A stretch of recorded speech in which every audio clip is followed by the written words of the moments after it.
habitants du monde francophone, ceci vous concerne. La mission évangélique des adventistes du 7e jour vous convie à une série d'études bibliques en direct de Kinshasa par la voix des ondes dénommée Impact 2020. Cette grande campagne d'évangélisation avec comme thème Plus que vainqueur sera animée par le conférencier international, le pasteur Alain Corali.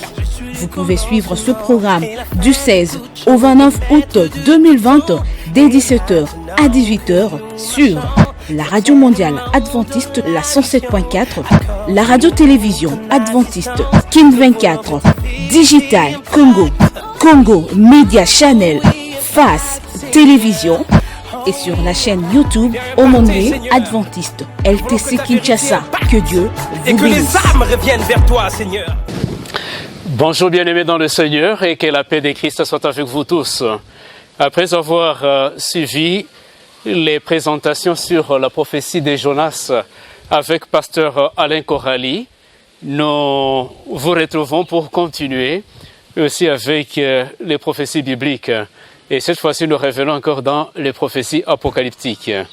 Alors, aujourd'hui, nous allons répondre à la question de savoir comment connaître l'avenir.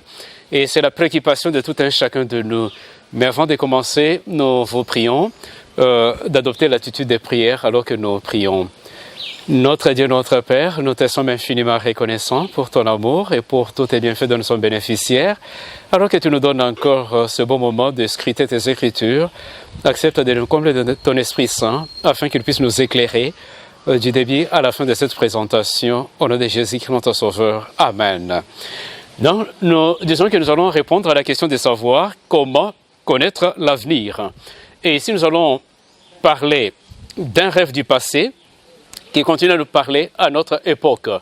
C'est un rêve qu'on avait eu il y a des siècles auparavant, mais ça continue à nous parler jusqu'à aujourd'hui et même dans les jours à venir. Ce rêve va continuer toujours à nous parler. Et nous nous retrouvons dans la ville de Babylone, comme vous pouvez le remarquer sur votre petit écran. C'est à Babylone que ce rêve avait eu lieu à travers le monarque de cet empire universel. Il s'agit de Nebuchadnezzar. Et nous allons nous focaliser au second chapitre du livre de Daniel. C'est là où nous allons naviguer tout au long de cette présentation. Donc, un jour, alors que le monarque était en train de réfléchir sur le devenir de son empire, il se disait, mais s'il arrivait que je meure un jour, que va devenir ce royaume pour lequel j'ai beaucoup investi? Et il est allé sur sa couche avec ces pensées-là, se demandant sur l'avenir de son empire. Et pendant qu'il était sur sa couche, il va avoir un rêve et qui va le tourmenter. Et vous pouvez comprendre cela, pourquoi est-ce que cela les tourmentait. Vous savez, Babylone, ce n'était pas n'importe quoi. Hein? C'était un grand empire. Et au sein de cet empire, comme vous pouvez le voir à travers ces images-là devant votre petit écran, il y avait beaucoup de temples dédiés à des divinités païennes. Entre autres, le dieu Marduk, qui était presque le grand de tous ces faux dieux-là, et qu'ils étaient en train d'adorer.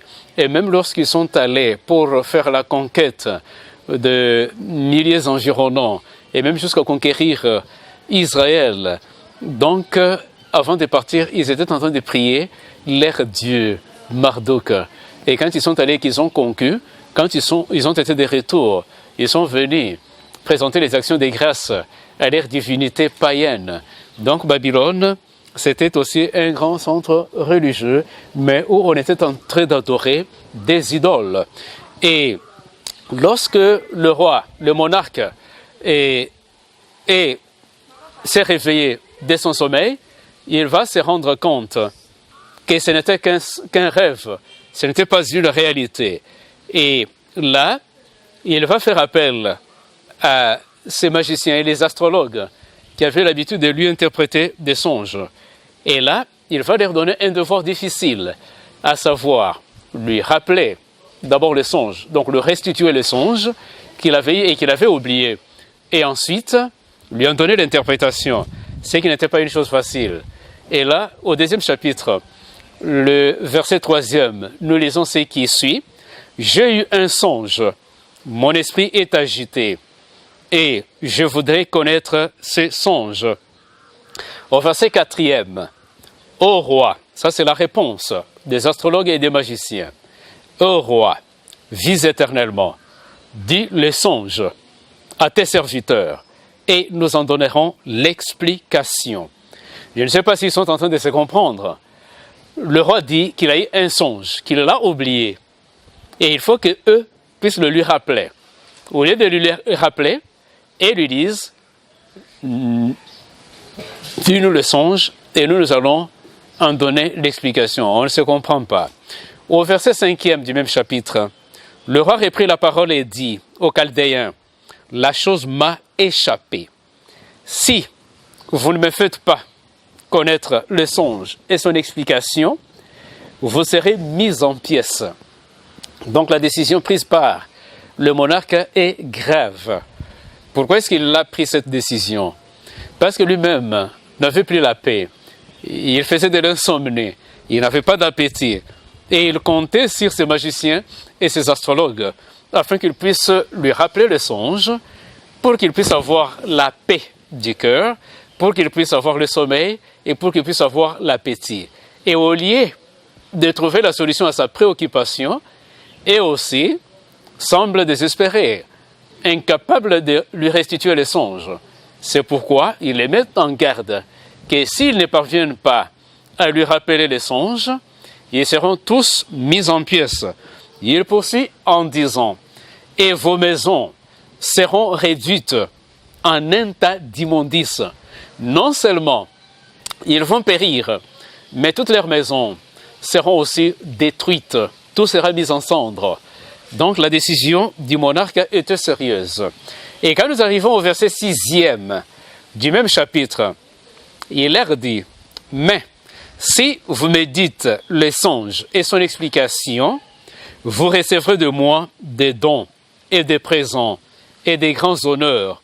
C'est pourquoi, dites-moi le songe et son explication. » Il va même jusqu'à leur promettre des présents si il parvenait à lui donner, à lui rappeler le songe et lui en donner l'explication. Donc il pouvait leur offrir tout ce dont ils avaient besoin, mais à condition qu'il puisse lui rappeler le songe et lui en donner l'explication. Au verset 10e, nous sommes toujours au chapitre 2. Ils vont être sincères envers lui. Et voilà ce qu'ils lui disent. « Il n'est personne sur la terre qui puisse dire ce que demande le roi. » Quelle sincérité! Ils disent bien personne sur la terre qui puisse dire ce que demande le roi. Aussi, jamais roi, quelque grand et puissant qu'il ait été, n'a exigé une pareille chose d'aucun magicien, astrologue ou chaldéen.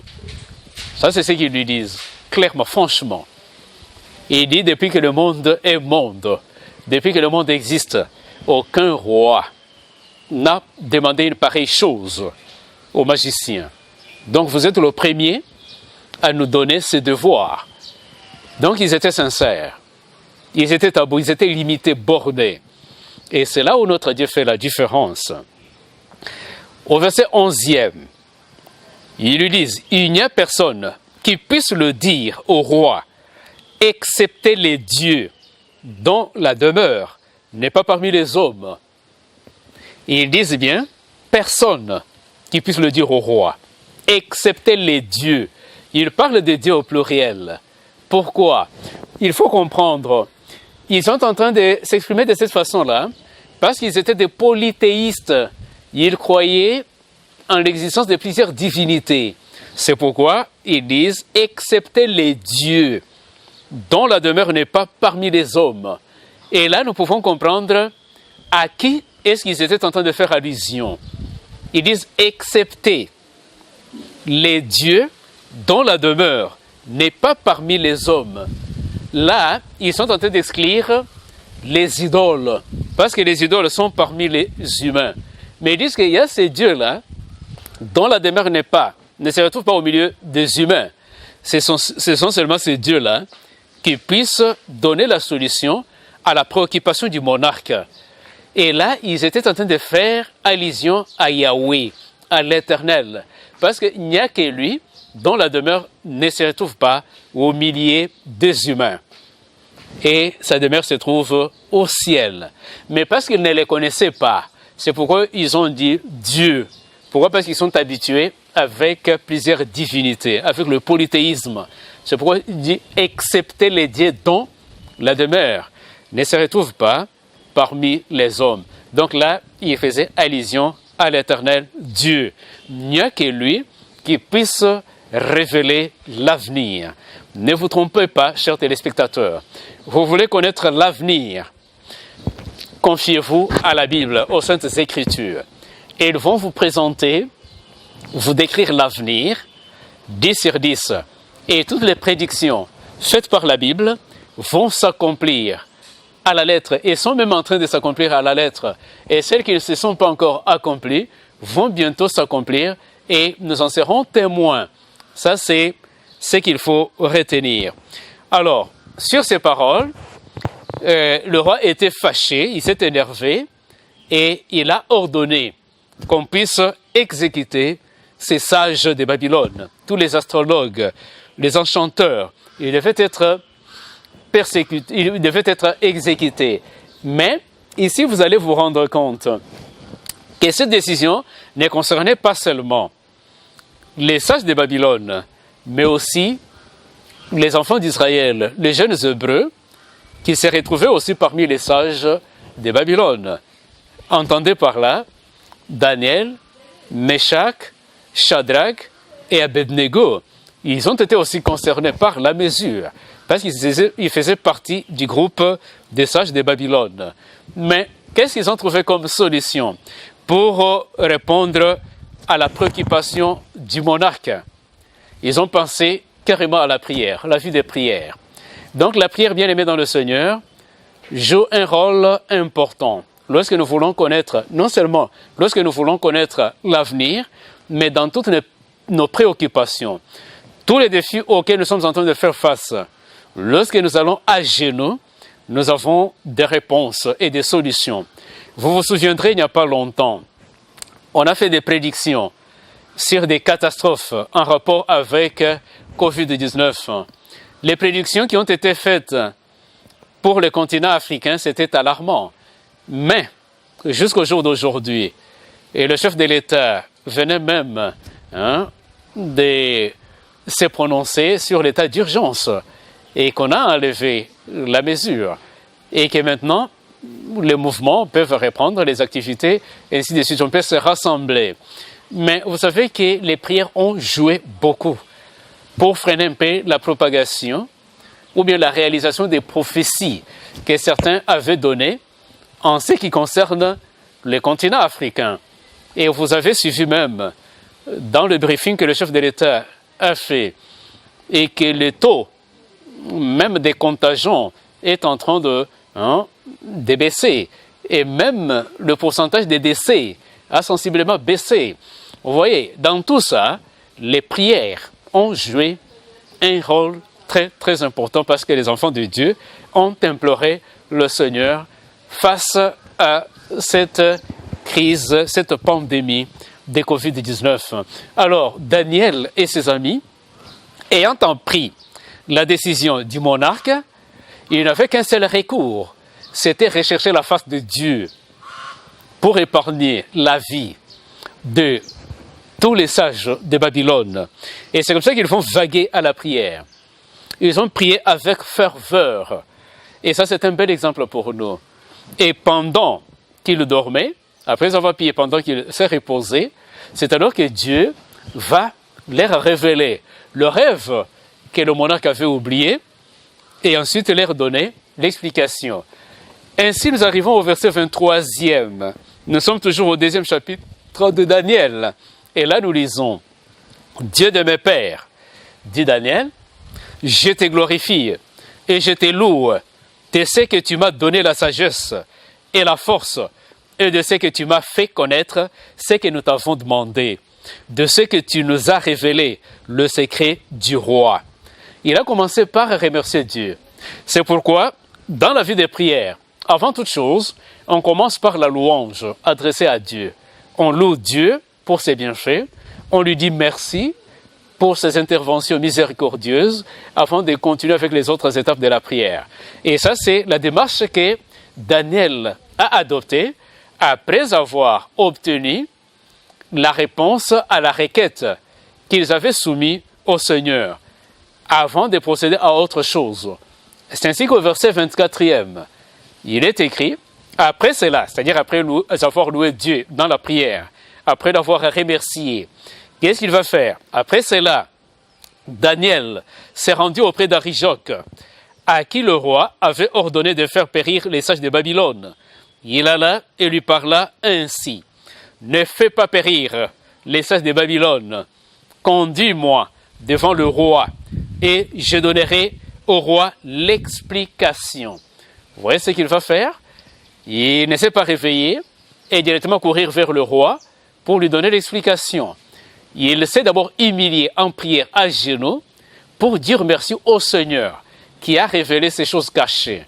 Et c'est après cet exercice qu'il va maintenant se mettre debout pour aller voir Arijoc afin de solliciter l'audience pour voir le roi afin de lui présenter la solution à sa préoccupation.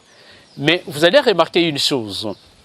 Lorsque Daniel a appris de la décision du roi de faire périr tous les sages de Babylone, il n'est pas allé à genoux seul. Il a convié ses amis, il a associé les trois autres jeunes Hébreux, Meshach, Shadrach et Abednego, afin qu'ensemble, qu'ils puissent adresser des supplications à Dieu pour trouver la solution aux problèmes qui tourmentaient le roi de Babylone. Et c'est comme ça que, avec cette prière collective, une prière toujours puissante, qui a une force exponentielle, Dieu a trouvé la solution. Et ça, c'est une bonne leçon pour vous et moi, chers téléspectateurs. Lorsque vous avez une requête de prière, il faut la partager avec les frères et sœurs, qui puissent aussi vous accompagner. Parce que la prière en commun a des résultats vraiment surprenants. Ne négligez pas la prière en commun, elle est importante. Et vous allez aussi remarquer qu'après que Dieu s'est révélé, après que Dieu puisse donner la réponse à leur requête, ils ont prié ensemble, mais la réponse n'est pas venue par le truchement de eux tous trois. Non, la réponse est venue à travers une seule personne, c'est à travers Daniel que Dieu a répondu. Mais Daniel ne s'est pas approprié cette prière, cette réponse. Il a encore associé ses amis. Et ensemble, ils se sont présentés au devant de Dieu, au devant au devant du monarque Nebuchadnezzar. Donc, Daniel n'était pas égoïste. Tous quatre se sont présentés devant le monarque pour lui restituer le rêve qu'il avait oublié. Et au verset 27e, nous lisons: ce que le roi demande est un secret que les sages, les astrologues, les magiciens et les devins ne sont pas capables de révéler au roi. Mais il y a dans le ciel un Dieu qui révèle les secrets et qui a fait connaître au roi Nebuchadnezzar ce qui arrivera dans la suite de temps. Vous voyez dans la démarche de Daniel, ici, il est en train de dévoiler les mystères. Et quand on parle des mystères, on voit des choses que Dieu donne, des vérités profondes que le monde ne peut pas comprendre, saisir, mais que Dieu peut révéler à ses serviteurs. Donc, les magiciens, les astrologues, pour eux, Dieu, c'est que le roi demandait. Donc, leurs idoles étaient incapables, excepté les dieux dont la demeure n'est pas parmi les humains. Mais maintenant, Daniel vient révéler ce que les astrologues ont dit autrement. Et on parlait seulement de Dieu, dont la demeure n'est pas parmi les humains. Mais Daniel va maintenant donner des précisions. C'est comme ça qu'il dit au roi, il y a dans le ciel un Dieu qui révèle les secrets et qui y a fait connaître au roi Nebuchadnezzar ce qui arrivera dans la suite de temps. Et Nebuchadnezzar était très attentif à cela.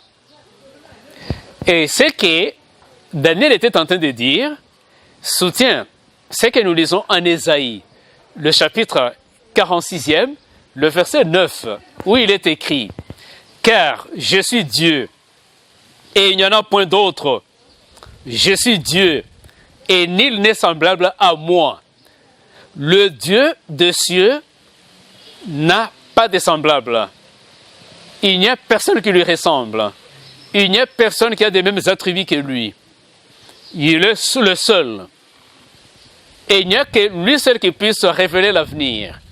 Pas des devins et consorts. Seulement le Dieu des cieux à travers ses prophètes.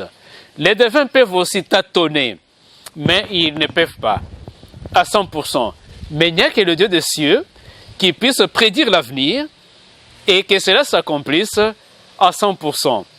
En Ésaïe 46, verset 9, il est écrit « Car je suis Dieu et il n'y en a point d'autre. Je suis Dieu et nul n'est semblable à moi.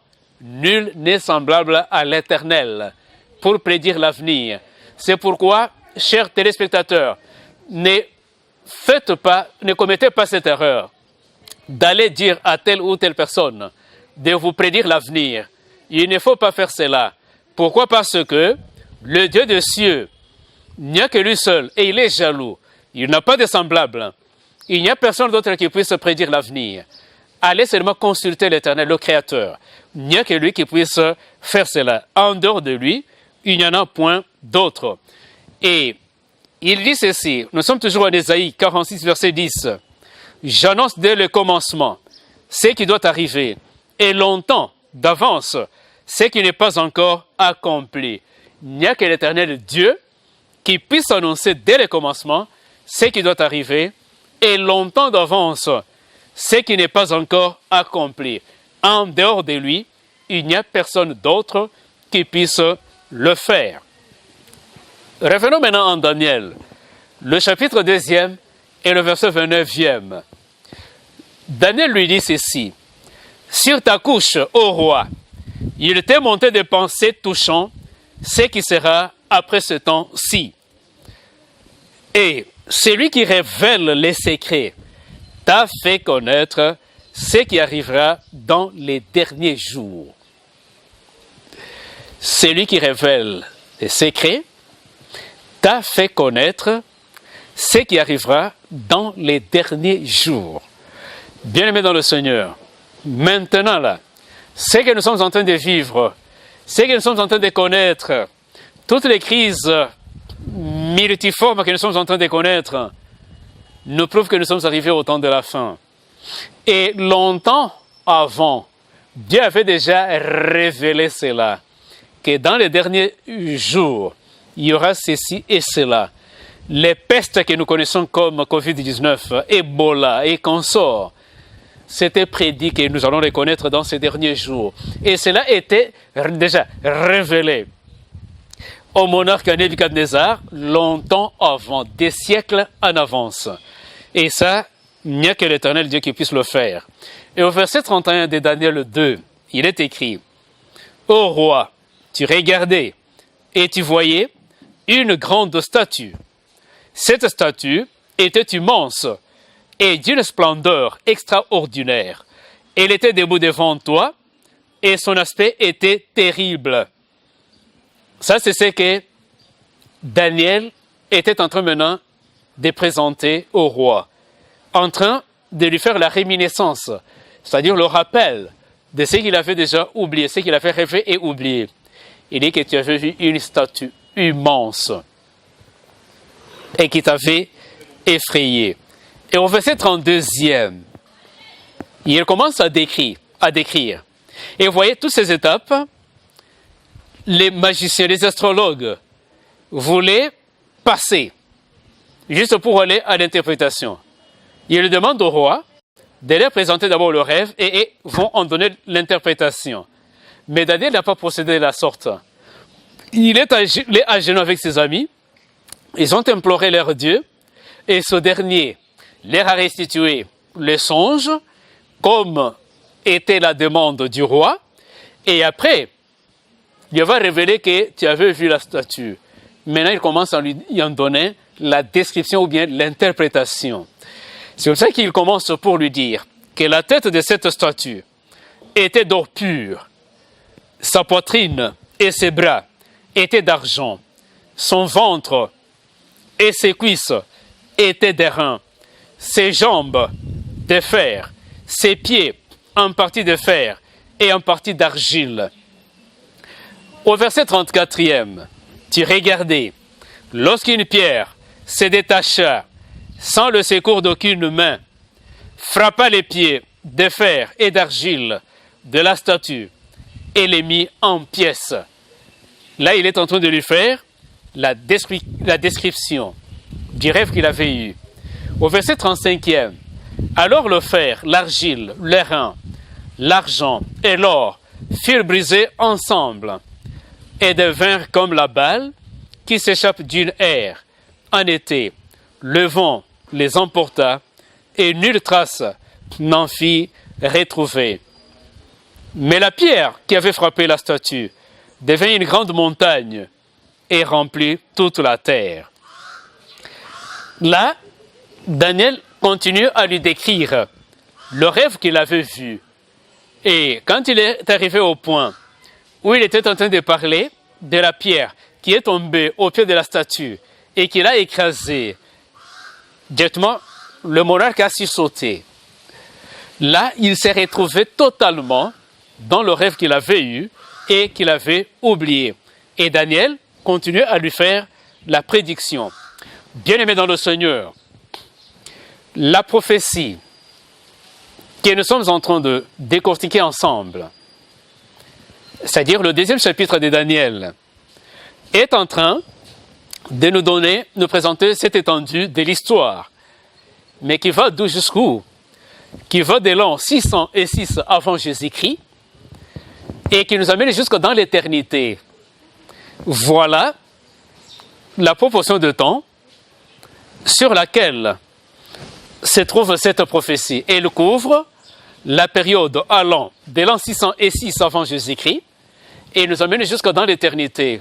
Voilà pourquoi au départ nous avons dit qu'il s'agit d'un rêve qui avait été reçu à l'époque, mais qui continue à s'accomplir jusqu'à nos jours ici, et même dans les jours à venir. Pourquoi? Parce que ce rêve nous amène dans l'éternité. Alors ça couvre cette étendue de l'histoire. Et au verset 38e, maintenant, Daniel donne les détails, maintenant l'interprétation de ce rêve. Après l'avoir décrit, maintenant, il explique qu'est-ce que ça veut dire. Et puis, bien aimé dans le Seigneur, cette étendue prophétique nous permet de répondre à 3 questions fondamentales. La première, c'est celle de savoir d'où venons-nous. La seconde, où sommes-nous? Et la suivante et la dernière, où allons-nous? Donc, Daniel 2 est en train de répondre à ces 3 questions, à cette triple question. D'où venons-nous? Où sommes-nous? Et où allons-nous? Et à travers cette prophétie, nous avons des réponses à ces 3 questions.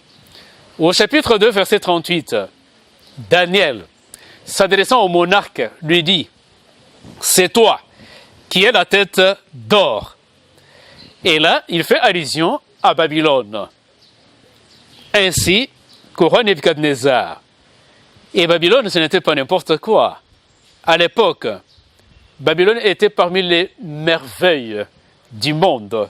Et je dirais même parmi les 7 merveilles du monde que le monde avait. Babylone faisait partie. Et comme vous pouvez le remarquer là devant votre petit écran, là vous avez des jardins suspendus de Babylone. C'était joli. Et Daniel a continué a donné l'explication au roi. Et c'est comme ça qu'au verset 39e, il lui dit qu'après toi, il s'élèvera un autre royaume, moindre que le tien. Et là, il fait allusion à un royaume représenté par la poitrine d'argent. Et vous pouvez, au sujet de Nebuchadnezzar et de son empire, je vous invite à découvrir un peu cette tablette de Nebuchadnezzar que les archéologues ont découverte dans les ruines de Babylone. Alors qu'ils faisaient leurs fouilles archéologiques, ils sont tombés sur cette tablette. Vous la trouvez là-bas. Habitants du monde francophone, ceci vous concerne. La mission évangélique des adventistes du 7e jour vous convie à une série d'études bibliques en direct de Kinshasa par la voix des ondes dénommée Impact 2020. Cette grande campagne d'évangélisation avec comme thème Plus que vainqueur sera animée par le conférencier international, le pasteur Alain Corali. Vous pouvez suivre ce programme du 16 au 29 août 2020 dès 17h à 18h sur la radio mondiale adventiste, la 107.4, la radio-télévision adventiste King 24, Digital Congo, Congo Media Channel, FAS Télévision et sur la chaîne YouTube Omonde Adventiste LTC Kinshasa. Que Dieu Et vous que les bénisse. âmes reviennent vers toi, Seigneur.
Elle est écrite en araméen, mais nous allons la déchiffrer pour vous.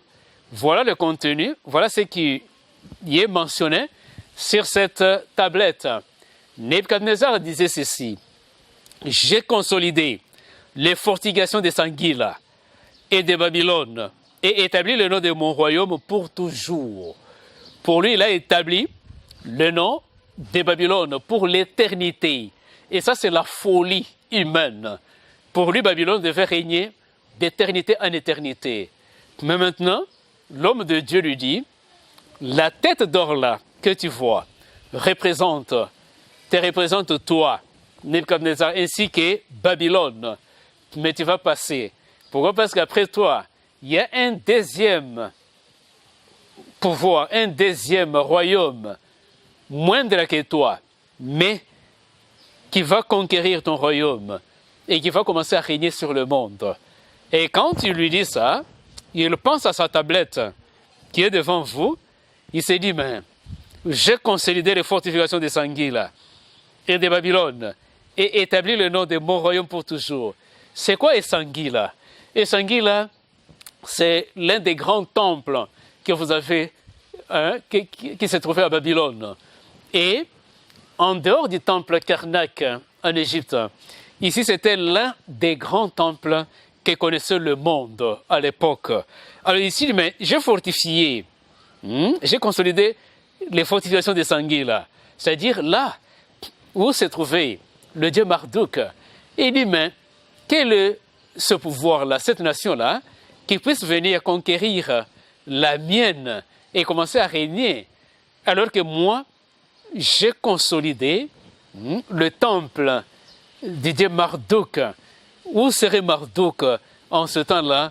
où l'adversaire viendra pour prendre Babylone et mettre un terme à notre règne. Donc là, c'était la folie. Mais celui qui est en train de s'adresser à lui maintenant, par le trichement de son serviteur Daniel, sur le créateur de l'univers, c'est celui qui révèle l'avenir. Ne vous trompez pas, chers téléspectateurs, c'est Dieu seul qui connaît l'avenir. Et il faut lui faire confiance. Ne faites pas confiance dans vos avoirs, mais faites confiance au donateur de ce que vous avez, celui qui vous a donné la vie, le souffle et qu'on sort, ainsi que des moyens. C'est à celui-là que vous devez faire confiance. Et Daniel devait poursuivre.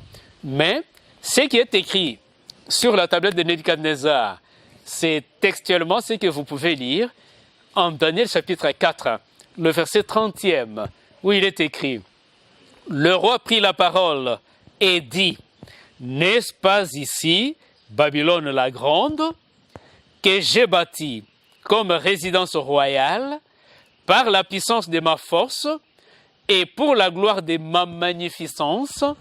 Ça, c'est la question qu'il se pose. Et textuellement, ce passage biblique, c'est ce que vous allez trouver sur la tablette de Nebuchadnezzar qui avait été découverte dans les fouilles archéologiques. Et peuple de Dieu, étant donné que la parole de Dieu ne retourne pas à lui sans avoir accompli ses desseins, ce que Daniel avait révélé au roi Nebuchadnezzar s'est accompli longtemps après lui. Et c'était un certain 13 octobre 539 avant Jésus-Christ que l'empire de Babylone est tombé en déclin. Et c'était fini l'histoire de Babylone telle que le Créateur l'avait prédit. Et la tablette de Nebuchadnezzar est tombée aussi caduque. Ce qu'il avait prédit ne s'est pas réalisé. Donc, ces magiciens, ces astrologues l'avaient trompé. Donc, son règne ne pouvait pas être éternel comme il le prétendait. Dieu avait mis un terme au règne de Nebuchadnezzar. Dieu est souverain, celui qui règne sur l'univers, celui qui contrôle tout, celui qui établit les rois et celui qui les détrône. Nous devons lui faire confiance et lui faire confiance à lui seul, pas en quelqu'un d'autre. Et comment cela est arrivé, comme vous pouvez le remarquer là, devant votre petit écran, le 13 octobre 539, il y a maintenant les Mèdes et les Perses qui sont venus à la conquête de Babylone, à la conquête du monde et de Babylone aussi. Vous pouvez voir cette armée-là, mais longtemps avant que ce qui s'est passé en cette date du 13 octobre arrive, Dieu avait déjà prophétisé, je dirais même 150 avant, à travers son serviteur Ésaïe. Nous sommes à Ésaïe, le chapitre 45, le verset 21. Il est écrit « Ainsi parle l'Éternel à son Messie, à Cyrus, qu'il saisit par la main droite pour terrasser les nations devant lui et pour relâcher la ceinture du roi, pour lui ouvrir les portes afin qu'elles ne soient plus fermées. » Dieu avait nommé Cyrus par son nom environ 150 ans avant sa naissance. Vous pouvez comprendre cela, bien-aimé dans le Seigneur. À travers le prophète Ésaïe, Dieu avait nommé son serviteur Cyrus, et c'est là 150 ans avant que c'est à travers lui que Babylone va tomber. Et Dieu ne nous laisse pas dans le flou. Il précise, parce qu'il va citer nommément celui qui va provoquer le déclin de l'empire babylonien. Mais pourquoi ne pas croire? Et c'est là où j'invite les amis qui sont athées, qui ne croient pas en l'existence de Dieu. Ici, vous avez des preuves tangibles, des preuves incontestables d'un Dieu qui règne sur l'univers, un Dieu qui prédit l'avenir et dont les prédictions se réalisent à 100%. 150 ans avant la naissance même de Cyrus, Dieu dit que Babylone tombera lors de l'avènement de Cyrus, son oint, Cyrus. Et effectivement, les historiens nous démontrent que c'est Cyrus qui a provoqué le déclin de l'empire babylonien. Et quand il est venu, qu'est-ce qui s'est passé? Comme vous pouvez le remarquer là, Babylone était entourée, encerclée par une muraille imprégnable, apparemment, humainement imprégnable. Mais quand il est venu, quand Cyrus est venu avec son armée, ils ont trouvé que le fleuve Euphrate coulait en deçà de la muraille et qu'il n'y avait pas moyen de faire l'entrée. Et c'est comme ça qu'il a reçu une inspiration divine, lui demandant de dire à ses soldats de pouvoir créer un canal pour lui permettre de détourner les eaux du fleuve vers une zone déprimée. Et c'est ce qu'ils ont fait. On a creusé, on a détourné les eaux.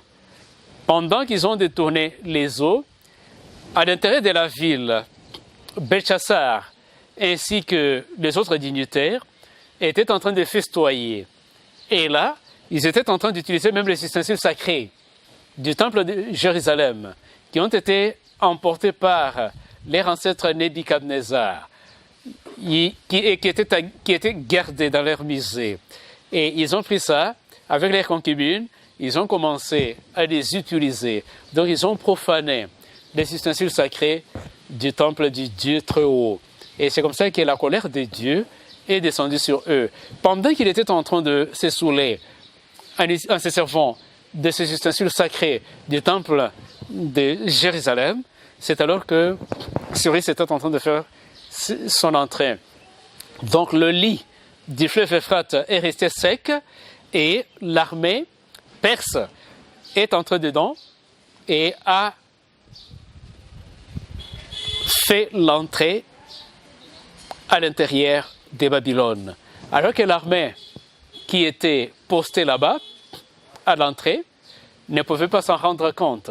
C'est pourquoi, bien-aimés dans le Seigneur, si Dieu ne veuille, la sentinelle veille en vain. Il faut faire confiance à l'Éternel Dieu, parce qu'il est le protecteur par excellence. C'est lui seul qui peut mieux veiller sur nous. Et c'est comme ça que la ville était tombée. Mais pendant qu'ils étaient en train de festoyer, qu'est-ce qu'ils ont remarqué? Il y a eu une main invisible qui était en train d'écrire sur le mur. Mene, mene, tekel, farsim. Donc, comptez, comptez, pesez, pesez et trouvez les jeux. Ça, c'était le jugement de Dieu qui s'est prononcé sur Babylone et ça devait provoquer la chute de Babylone. Mais ce qui vient d'arriver là, c'était déjà prédit. Et Daniel l'avait expliqué à Nebuchadnezzar en son temps. Mais maintenant, Nebuchadnezzar n'est plus.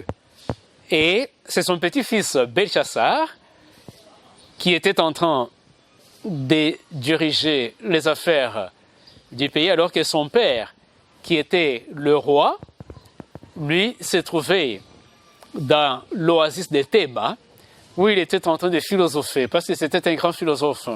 Il était là en train de lire et d'écrire des romans dans l'oasis de Théba, et c'est son fils Belchassar qui était en train de diriger. C'est pourquoi, vous comprendrez, lorsqu'ils ont vu cette mention qu'ils ne pouvaient pas déchiffrer et qu'ils ont paniqué, la reine mère leur dira qu'il y a un serviteur de Dieu, celui qui a l'Esprit de Dieu. Il n'y a que lui qui pouvait bien déchiffrer l'écriture et en donner l'interprétation. Et quand Daniel va entrer dans la salle de festin, donc Belchassar va lui faire même des promesses. Et que va faire Daniel? Daniel va lire. Et quand il va demander à Daniel de pouvoir déchiffrer l'écriture et en leur donner l'explication, il lui a fait la promesse, il lui a promis la 3e place du royaume. Pourquoi la 3e place? Parce que lui-même, Belchassar, n'occupait que la 2e place et que la 1re place, c'était son père qui l'occupait. Et là, c'était la chute de Babylone. Et maintenant, nous passons à la deuxième partie, toujours dans l'interprétation avec Daniel du songe. C'est ainsi qu'après la tête d'or, maintenant vient la poitrine et les bras d'argent, qui représentent ici l'Empire perse. Et là, nous irons de 539 à 331 avant Jésus-Christ. Et en Daniel 2,39, puis un troisième royaume qui sera d'Aran et qui dominera sur toute la terre. Donc, la troisième partie de la statue, là vous avez les hanches ou les cuisses d'Aran. Ça va représenter le troisième empire universel qui va régner sur le monde. Et là, ça sera avec Alexandre le Grand, un jeune homme. Et quand vous comparez, vous allez voir qu'il y a une décroissance là, que ce soit par rapport aux métaux utilisés et que ce soit même par rapport à la puissance de ces différentes puissances royales. Vous avez par exemple la tête qui était en or. Après la tête d'or, vous avez la poitrine d'argent. Et après la poitrine d'argent, vous avez les hanches d'airain ou de cuivre. Quand vous voyez, vous appréciez la valeur de ces métaux, vous verrez que l'or est plus coûteux que l'argent et l'argent plus coûteux que le cuivre. Donc il y a la dégénérescence. Et quand vous allez voir même, du point de vue combativité, la force, c'est Babylone qui était plus réputée et qui avait une grande armée par rapport aux Mèdes et les Perses. Et les Grecs, par rapport aux Mèdes et les Perses, ils étaient encore moins puissants que les autres. Donc vous voyez, les petites forces là, donc les forces sont en train de... Il y a une déchéance là. On commence à partir des plus grands et aux plus faibles, selon leur renommée dans l'histoire. Et par rapport à la qualité des métaux, vous commencez par les métaux les plus précieux, et ainsi de suite. Il y a la dégénérescence. Et tout ça, vous voyez même la forme de la statue, c'est la forme humaine.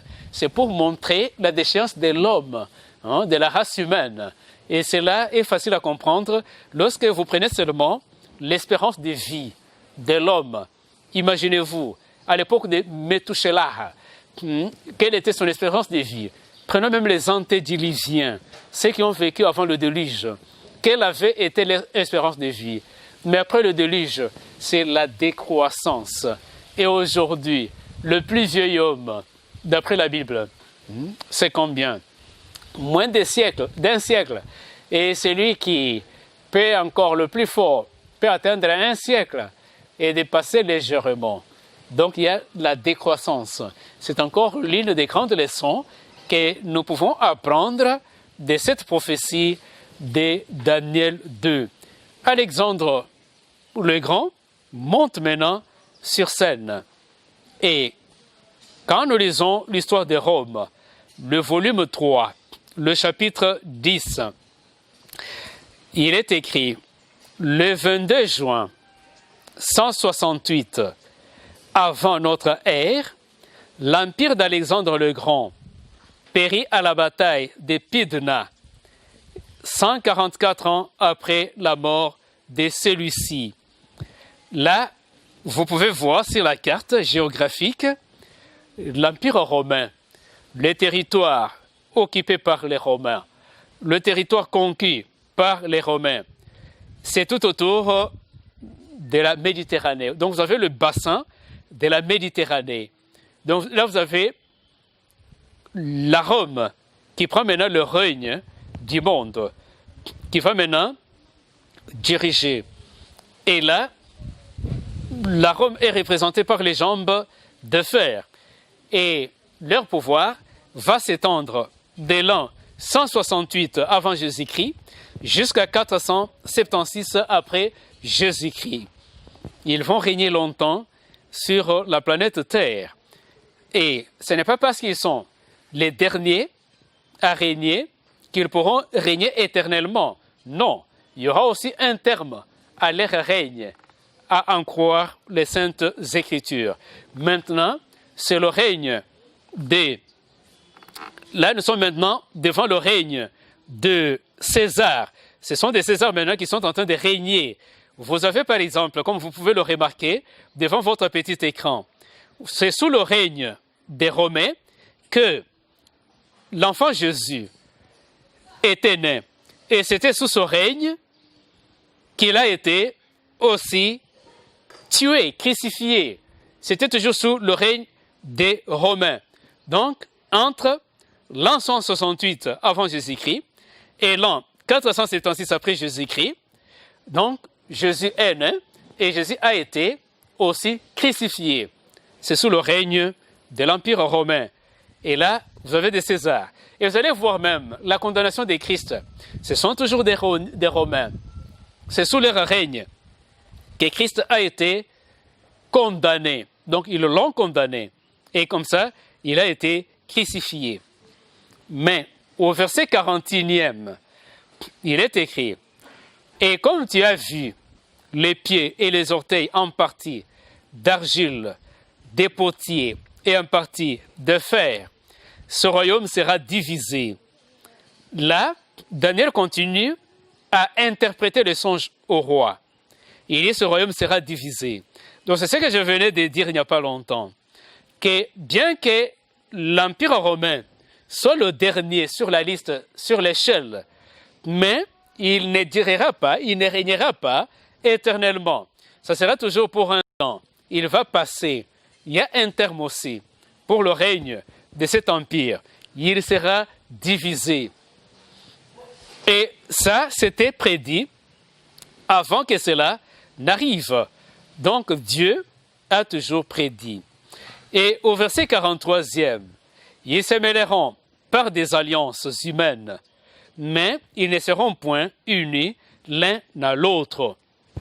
De même que le fer ne se mélange pas avec l'argile.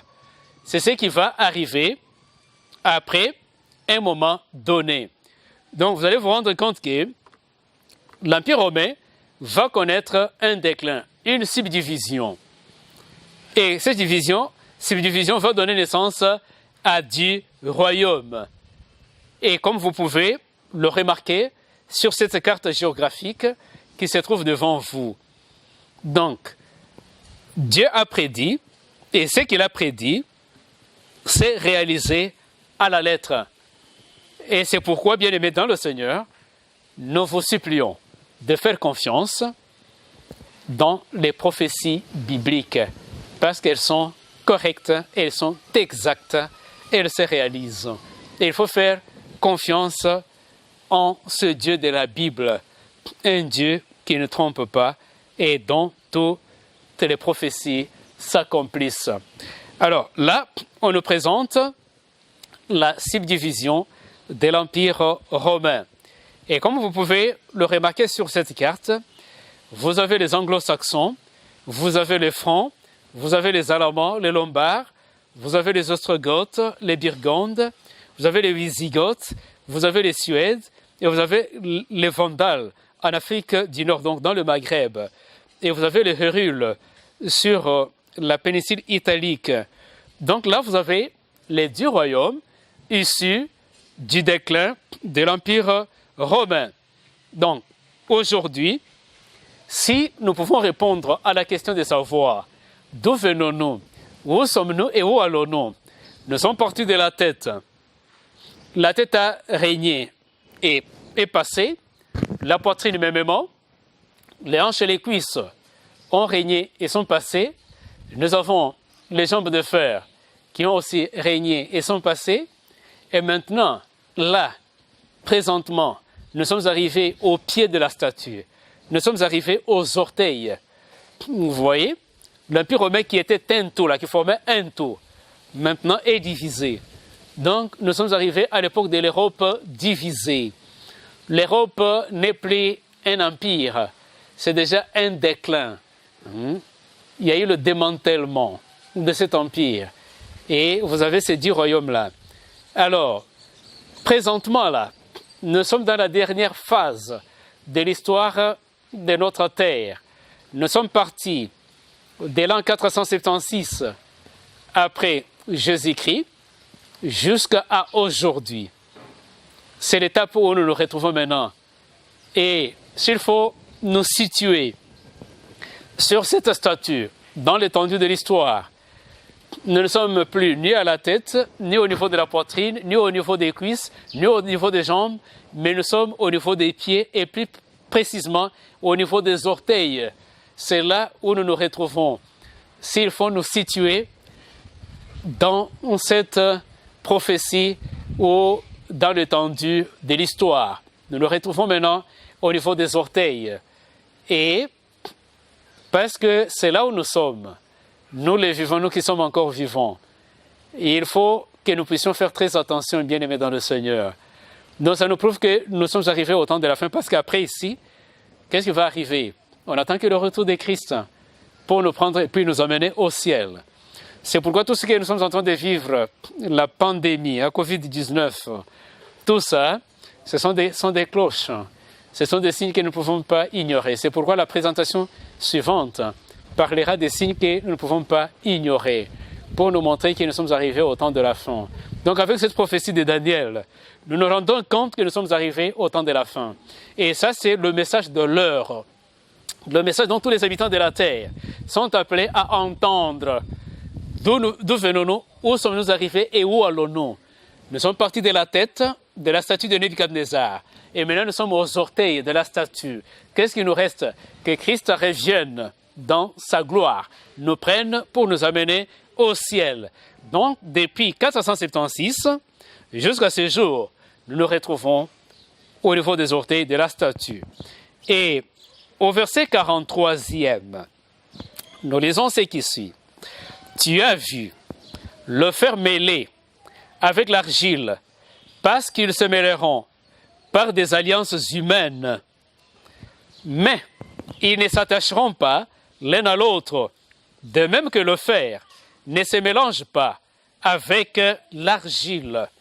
Ça, c'est ce qui a été prédit.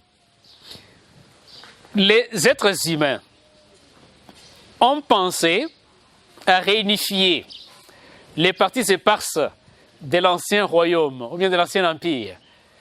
Mais le créateur de l'univers, lui, a dit, c'est lui qui a suscité des nations, des royaumes, et c'est lui qui est à la base de leur déclin, a dit qu'ils chercheront à s'unir par des alliances humaines. Ils ne seront point attachés, unis l'un à l'autre. Ça, c'est ce que lui a prédit. Et malgré toutes ces alliances, ils ne pourront pas s'unir l'un à l'autre.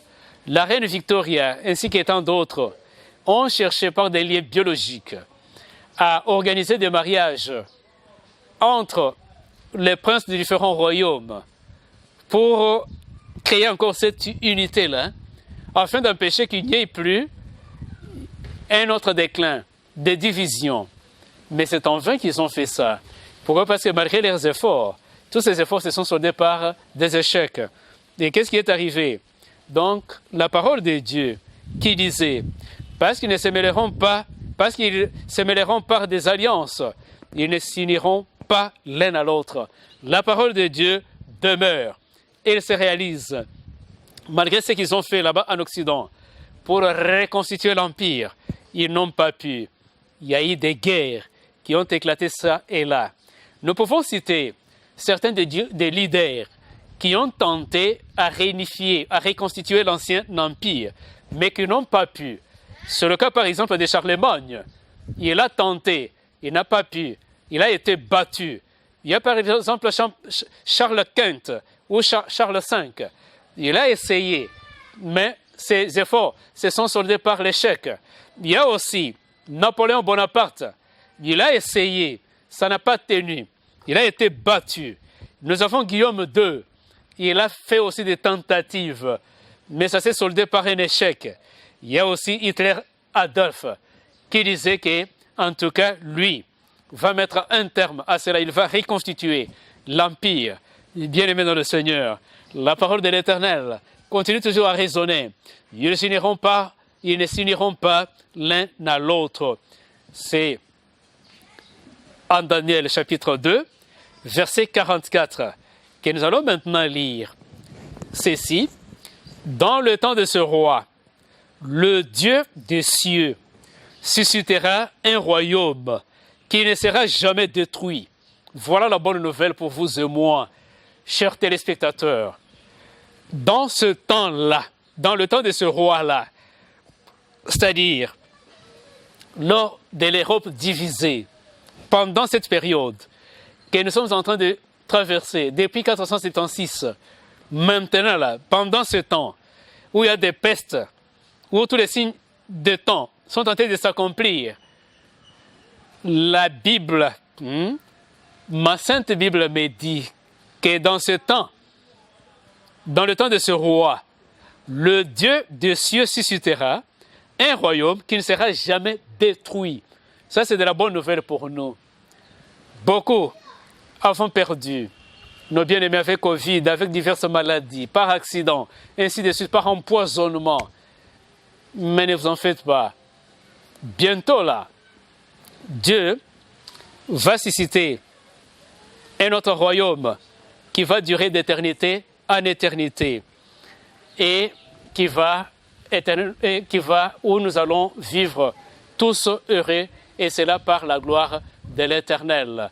C'est pour bientôt ce royaume-là. C'est pourquoi tenons ferme dans la foi, persévérons, et cela pour la gloire de Dieu. Et il y a une petite pause et nous continuons. Habitants du monde francophone, ceci vous concerne. La mission évangélique des adventistes du 7e jour vous convie à une série d'études bibliques en direct de Kinshasa par la voix des ondes dénommée Impact 2020. Cette grande campagne d'évangélisation avec comme thème Plus que vainqueur sera animée par le conférencier international, le pasteur Alain Corali. Vous pouvez suivre ce programme du 16 au 29 août 2020 dès 17h à 18h sur la radio mondiale adventiste, la 107.4, la radio-télévision adventiste King 24, Digital Congo, Congo Media Channel, FAS Télévision et sur la chaîne YouTube Aumônerie Adventiste LTC Kinshasa. Que Dieu vous bénisse. Et que les âmes reviennent vers toi, Seigneur.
Nous disions dans Daniel 2, verset 44, que dans le temps de ces rois, le Dieu des cieux suscitera un royaume qui ne sera jamais détruit. Au verset 44, qui ne passera point sous la domination de notre peuple. Il brisera et détruira tout ce royaume-là, et lui-même subsistera éternellement. Au verset 45, Daniel continua à expliquer au roi Nebuchadnezzar, lui dit, ce qui indique la pierre que tu as vu se détacher de la montagne sans le secours d'aucune main, et l'a pulvérisé, le fer, le bronze, l'argile, l'argent et l'or. Le grand Dieu a fait connaître au roi ce qui doit arriver dans la suite de temps. Le rêve est véritable et son explication digne de confiance. Le rêve est véritable et son explication digne des confiances. Chers téléspectateurs, faisons confiance à cette prophétie comme ce fut le cas avec Daniel, avec le roi Nebuchadnezzar lui-même. Ils ont fait confiance à cette prophétie. Donc quand vous remarquez bien, la petite pierre qui est tombée représente l'empire, représente le royaume des Christ. Il y a eu d'abord 4 royaumes universels, celui des Babyloniens, celui des Mèdes et des Perses, suivi des Grecs et des Romains. Et après ces 4-là, le Seigneur n'en a pas prévu d'autres, excepté celui des Christ qui régnera d'éternité en éternité. Et c'est ce que nous attendons bientôt là. Malgré l'accomplissement des signes de temps, n'ayons pas peur, car bientôt là nous allons hériter un royaume éternel. Et vous êtes les bienvenus dans ce royaume-là. Ce qui fait que même le bien-être que la mort nous a arraché, nous allons le retrouver, nous allons le revoir dans ce royaume-là, où il n'y aura plus vieillissement, où il n'y aura plus de pestes, de maladies, où il n'y aura pas de trahison, d'empoisonnement, mais où nous allons vivre heureux. Et quel bonheur, le parfait bonheur, d'éternité en éternité, en présence de notre Dieu. Là, c'est la bonne nouvelle que nous devons apprendre. En Apocalypse chapitre 11, le verset 15e, il est écrit « Le royaume du monde est remis à notre Seigneur et à son Christ, et il régnera au siècle des siècles. » Et il ne va pas régner seul, il va régner avec vous et moi.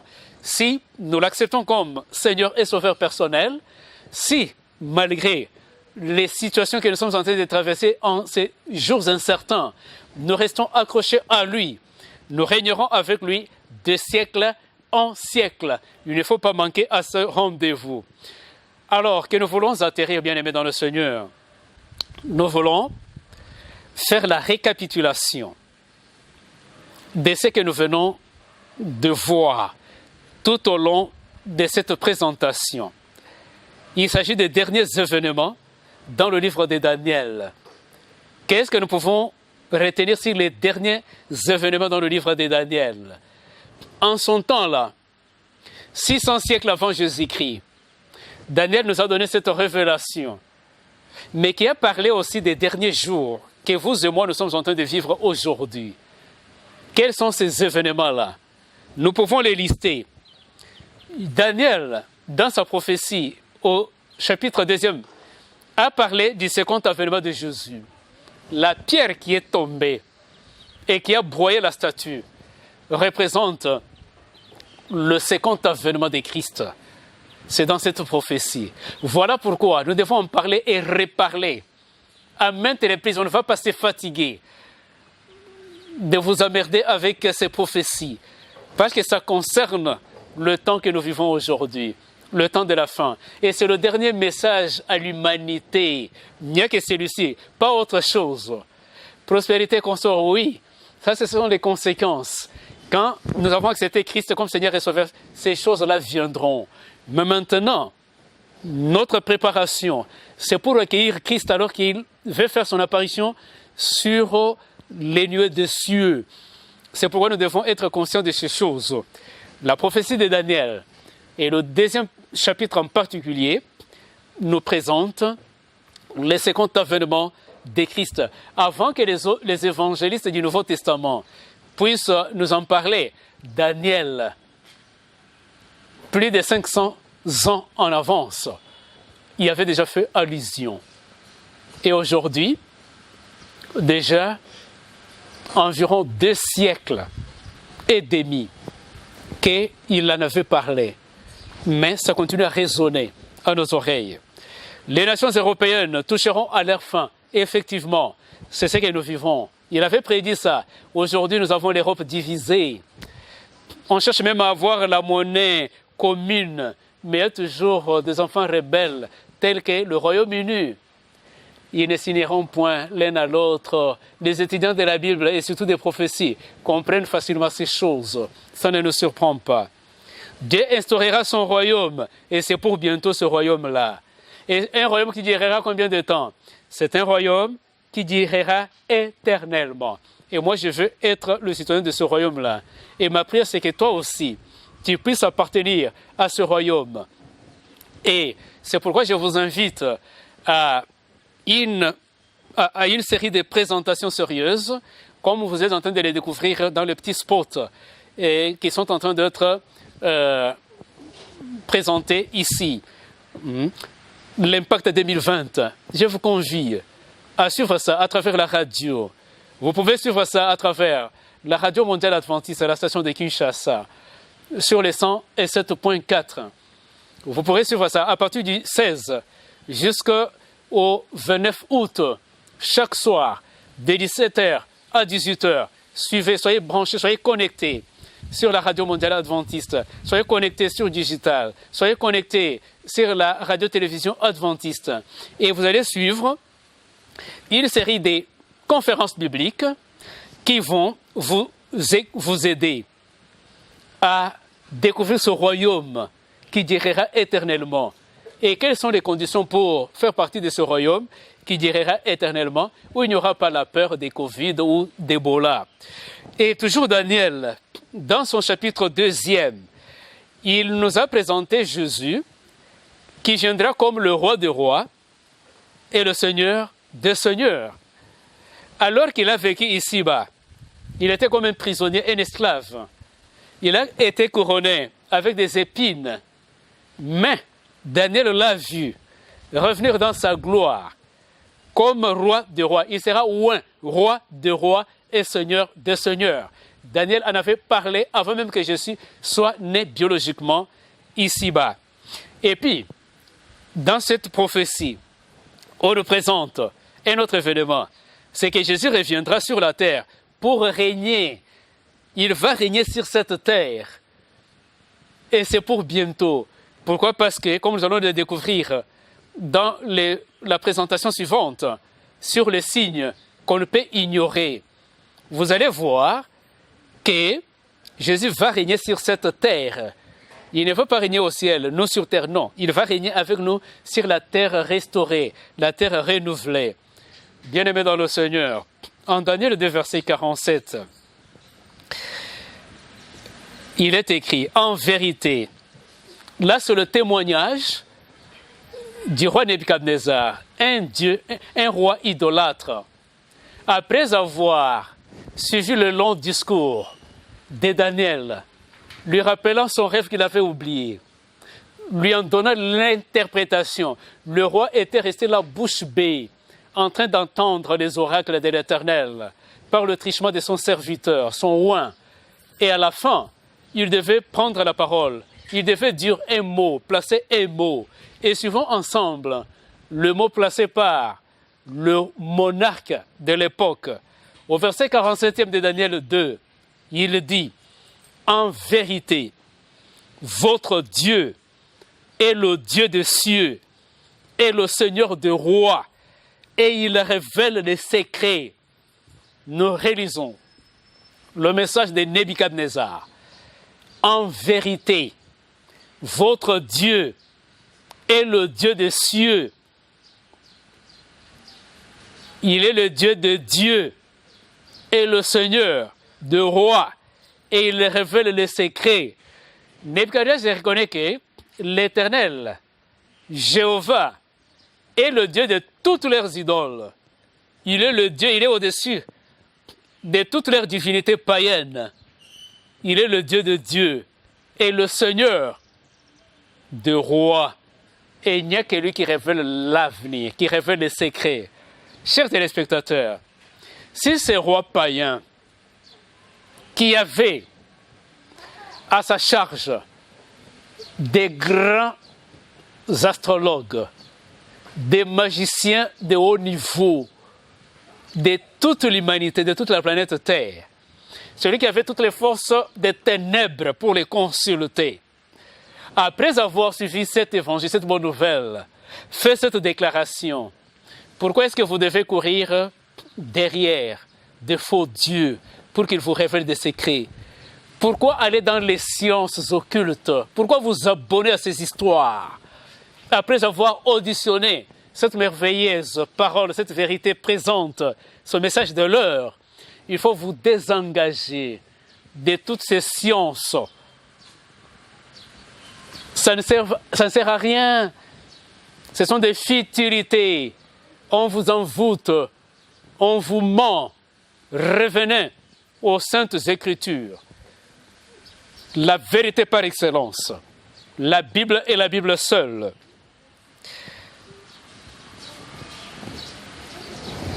Maintenant, là, peuple de Dieu, nous sommes en train de faire le compte à rebours.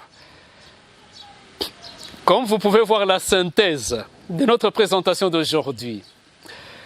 Vous voyez devant votre petit écran, vous avez cette image qu'avait vue le roi Nebuchadnezzar. Et là, vous remarquez qu'il y a la tête. Ça, c'est le tableau synthétique de tous les discours que nous vous avons tenus ici. Vous avez la tête représentée par Babylone. Là, vous avez la tête d'or, qui ne représente que l'empire de Babylone. Vous avez la poitrine et les bras d'argent, qui ne représentent que l'empire perse ou médo-perse. Et vous avez la troisième partie, les hanches et les cuisses, représentées par le bronze. Et ça symbolise tout simplement l'empire grec. Vous avez les jambes de fer, qui représentent l'empire romain ou la Rome. Dans ces deux aspects, que ce soit la Rome païenne ou la Rome ecclésiastique. Et enfin, vous avez les pieds de fer, qui représentent l'Europe divisée.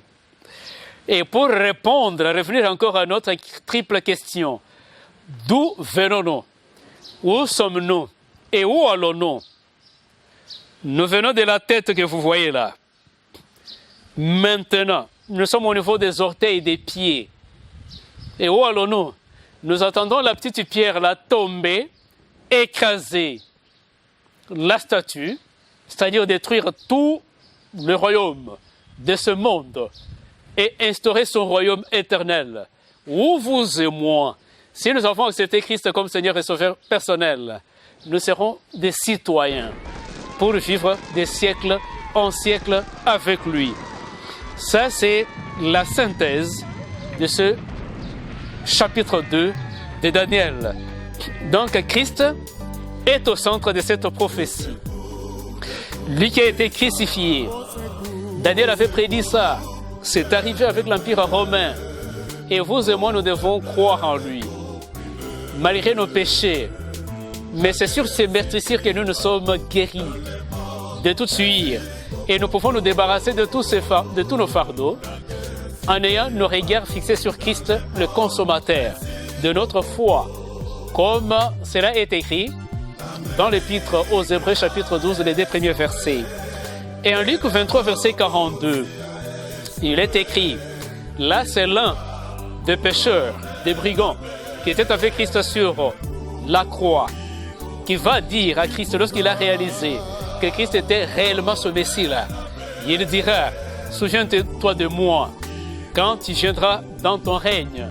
Et toi, chez tes spectateurs, pendant que tu es en train de suivre, tu peux aussi faire cette déclaration, dire à Jésus, souviens-toi de moi quand tu viendras dans ton règne, et il se souviendra de toi. Bien-aimé dans le Seigneur, il est à la porte. Bientôt là, il va faire son apparition glorieuse sur le lieu des cieux. Il va nous prendre pour nous amener dans la maison du Père. C'est pourquoi, alors que vous écoutez cette parole, n'endurcissez pas vos cœurs, bien-aimés dans le Seigneur. Croyez en ce Jésus qui nous a déjà préparé un royaume. Voyez, en Jean chapitre 14, versets 1 à 3, il dit que votre cœur ne se trouble point. Croyez en Dieu et croyez en moi. Il y a plusieurs demeures dans la maison de mon Père. Et si cela n'était pas, je vous l'aurais dit, je vais vous préparer une place. Et lorsque je m'en serai allé et que je vous aurai préparé une place, je reviendrai. Je vous prendrai avec moi, afin que là où je suis, vous y soyez aussi. Présentement, qu'on ne vous trompe pas, que ceux qui meurent vont directement au paradis ou dans l'enfer. Personne n'est allé au paradis, personne n'est allé dans l'enfer. Après, à part ceux dont la Bible nous donne le témoignage comme Élie, comme Enoch, comme Moïse, qui sont allés au ciel, ou même ceux qui ont été ressuscités avec Jésus, ils sont allés au ciel. Mais en dehors d'eux, tous les autres sont dans la poussière de la terre. Et nous en reviendrons sur une autre présentation. Mais maintenant, là, Christ est au ciel, en train de nous préparer des places. Dès qu'il va finir, c'est alors que la petite pierre que vous avez vue tomber là va se manifester. C'est-à-dire Christ va revenir dans sa gloire pour nous prendre. Voilà pourquoi, bien-aimés dans le Seigneur, si nous voulons hériter ce royaume, nous devons l'accepter comme Seigneur et Sauveur personnel. Et là, quand il va revenir, avec nos noms inscrits dans le livre de vie, nous allons hériter ce royaume. Voilà pourquoi il ne faut pas remettre à demain la décision qu'il faut prendre aujourd'hui. Maintenant, là, c'est notre salut. Et accepter cette vérité présente, ce message de l'heure, le message qui concerne tous les habitants de la terre.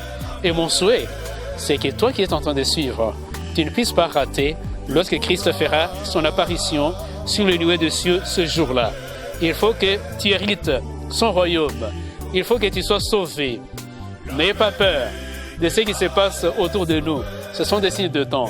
Et comme je l'ai promis, prochainement, dans la présentation que nous allons recevoir, après celle-ci, nous allons parler des signes qu'on ne peut ignorer pour comprendre effectivement que nous sommes arrivés au temps de la fin et bientôt le temps de grâce va prendre fin et nous allons attendre maintenant l'apparition glorieuse de Jésus.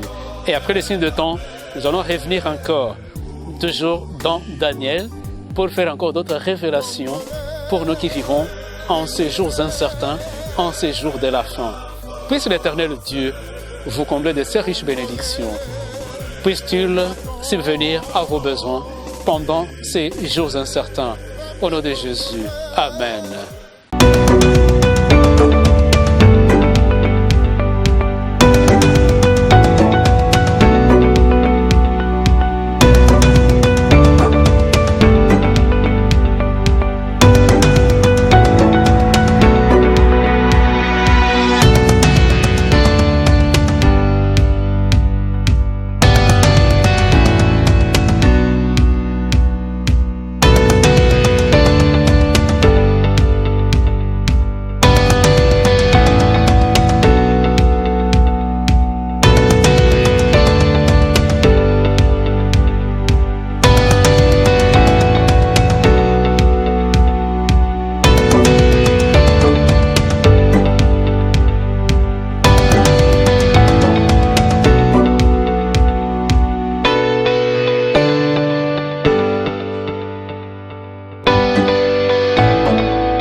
Habitants du monde francophone, ceci vous concerne. La mission évangélique des adventistes du 7e jour vous convie à une série d'études bibliques en direct de Kinshasa par la voix des ondes dénommée Impact 2020. Cette grande campagne d'évangélisation avec comme thème Plus que vainqueur sera animée par le conférencier international, le pasteur Alain Corali. Vous pouvez suivre ce programme du 16 au 29 août 2020 dès 17h à 18h sur la radio mondiale adventiste, la 107.4, la radio-télévision adventiste King 24, Digital Congo, Congo Media Channel, FAS Télévision et sur la chaîne YouTube Aumônerie Adventiste LTC Kinshasa. Que Dieu vous Et que bénisse. les âmes reviennent vers toi, Seigneur.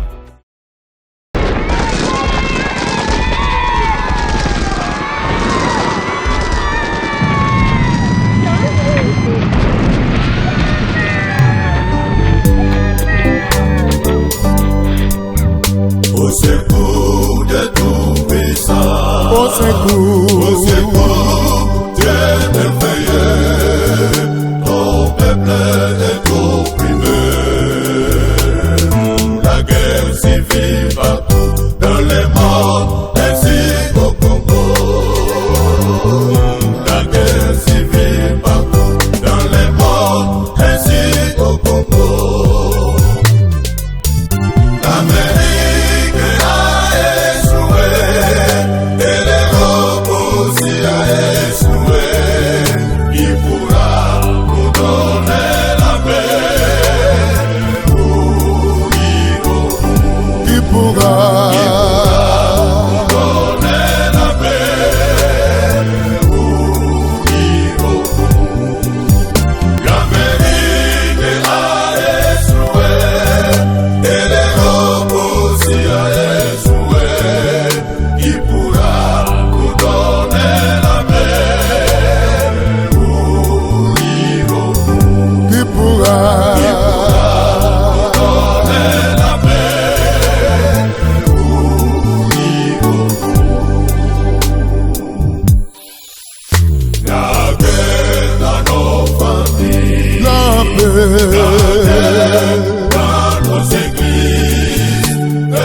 les hommes préparent la guerre parce qu'ils n'ont pas le secret de la paix.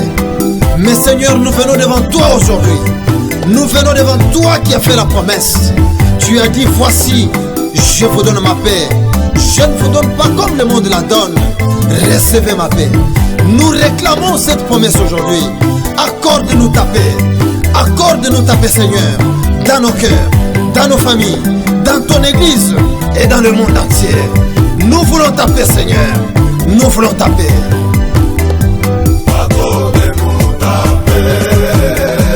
Je suis le roi des rois. Accordez-nous ta paix. Je suis le roi des rois. Accordez-nous ta paix. Je suis le roi des rois.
Habitants du monde francophone, ceci vous concerne. La mission évangélique des adventistes du 7e jour vous convie à une série d'études bibliques en direct de Kinshasa par la voix des ondes dénommée Impact 2020.